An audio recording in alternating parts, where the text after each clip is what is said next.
I wanted to read to you an excerpt from my collection of stories that I'm putting together. They're called Bamboo Shadows. This one is called To Bend or Break.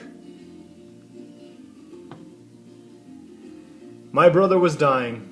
The realization of it hit me like a sharp pain, a deep ache and a tightening constriction around my chest. The panic came after, especially my mother's voice, desperately begging my father to try again, as the monsoon let loose and torrents of rain made a loud rattling sound on the metal roofing of our house. My father had already attempted several times with no luck, carrying poor Frank back into the house now, soaked and dripping, while my brother was shivering, shifting from cold to burning up, as the fever grew worse, with the infection now gripping him stronger each moment. We had kept the young orangutan, orphaned from his mother, brought to us by a worker who found him wandering aimlessly in the jungle. Frank was so fond of him, and played with him sometimes for hours. And the irony of it hit me here, that Frank was slowly losing the battle with the infection that had started simply by him ignoring that cut on the bottom of his foot from a nail or something else sharp, and then stepping in the ape's feces.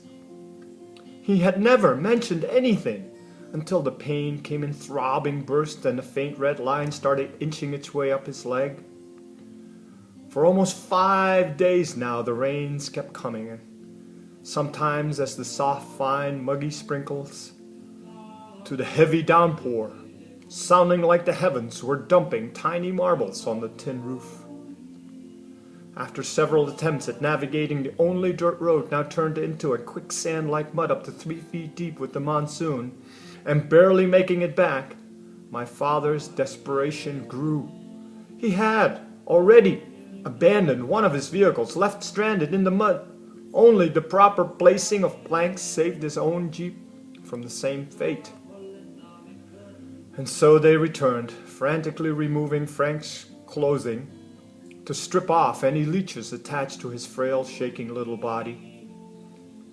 My mother's sobs continued well into the night as my father tried to soak my brother's foot in a tub of salty water to slow down and draw out the infection. Finally, exhaustion set in and everything turned quiet. My own breathing still coming in short, shallow gasps from the tightness around my chest, as my mind was racing now with the prospect of losing my best friend. Yet the insistent rain rattling on the roof continued along with the soft tapping against the window panes as I finally succumbed to an exhausted slumber.